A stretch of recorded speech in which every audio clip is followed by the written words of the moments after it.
અંકલેશ્વર જીઆઈડીસીમાં અત્યંત જ્વલનશીલ કેમિકલ્સનો 23.68 લાખનો જથ્થો રાખનાર માલિકની ધરપકડ કરવામાં આવી। ભરૂચ એલસીબીએ અંકલેશ્વર જીઆઈડીસીની હરિહર કેમિકલ્સ ટ્રેડિંગમાં દરોડા પાડ્યા હતા। કમ્પાઉન્ડમાં એક કન્ટેનરમાંથી પાઇપ વડે ગોડાઉનમાં મૂકેલ બેરલમાં ક્લોરોફોર્મ ભરાતું હતું।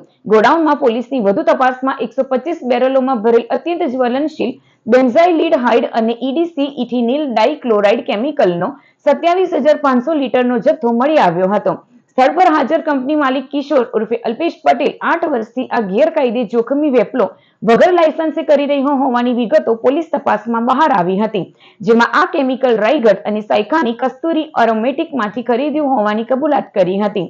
આ કંપની માલિક અલગ અલગ કંપનીમાંથી કેમિકલ ખરીદી ગોડાઉનમાં ફાયર સેફટી વગર સ્ટોર કરતો હતો, જેને અંકલેશ્વરની કંપનીમાં વેચતો હતો।